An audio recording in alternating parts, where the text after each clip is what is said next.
namin doon sa Farm Fresh. So, yeah, kita naman yun sa Thank you.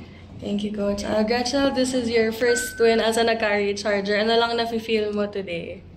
I'm happy kasi parang syempre bago ako sa kanila and also parang hindi ako nahirapan makisama. Super may connection na kami so far. Third game. Thank you. And Mitch, our best player of the game, how are you feeling with the win? Siyempre lahat naman po kami masaya and kasi kailangan din po namin yung win today. So sana po maging head start po sa amin na makakuha kami ng future wins. Thank you. The floor is open for questions. Okay. Yung situation kasi na balik sa amin yung momentum. So, yung instruction ko kasi, alam naman namin na kung ano yung ibibigay yung play. So, naging effective naman yung reaction ng mga bata. Mitch, kamusta naman yung connection mo sa mga new players sa team? Would you say na nag-gel na talaga kayo at may chemistry na? I think hindi ko rin kasi tinatanim yun sa ano ko na okay na kami kasi every training kasi may mga pinula akong bago, lalo na sa mga new players namin. So, for me, ongoing process yan all the time. And sana yung peak namin, hindi ngayon, hindi sa dulo. Yeah. Hindi ako nag-matter sa kung ilan yung score ko every game. I always think na parang I need to be there to make my teammates happy and also parang magaan lang si game and nagre-remind lang din.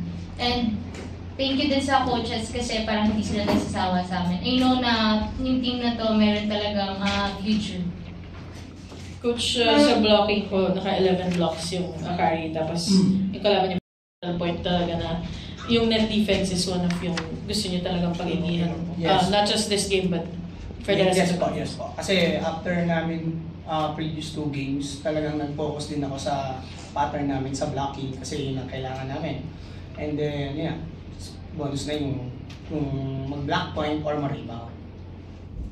Coach, in your new dun sa 2 games na yung coach na tingin nyo na-improve nyo this game? Yeah, sabi nga nila connection. Kasi hindi ko tinigilan talaga sila from after the game, ng second game namin.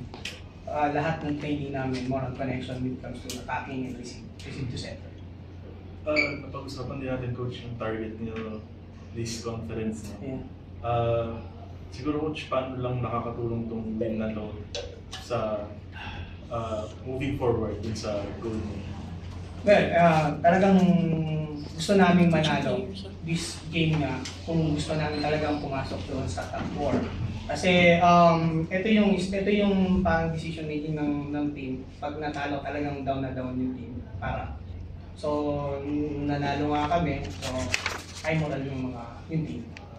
Para kay Coach at sa players na siguro, paano nyo siguro i-continue itong momentum na to? Yung found connection as the competition goes?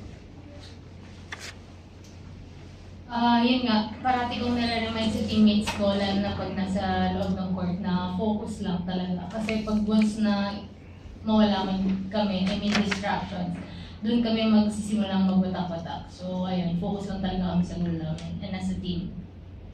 I think sa training din naman kasi makikita na kumbaga may goal yung bawat isa. And I think doon din siguro nagbunga din yung mindset ng Yuli kasi yun na, given na magkikilala pa kami sa isa't isa in terms of composition, in terms of yung mga galaw ng bawat isa.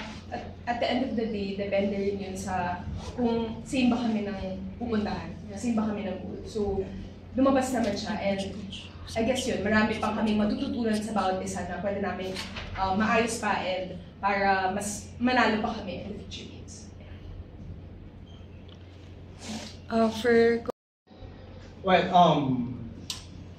Sa Petrogas naman, every time naman kasi na incoming games namin, we start viewing naman eh. So, same din naman siguro yung and then kita namin kung ano yung strength and weaknesses yung kalaban.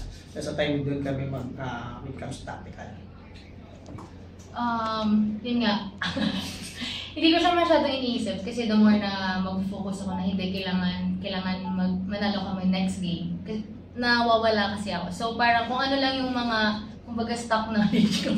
Yan lang yung gagawin ko. Oo. Okay, thank you.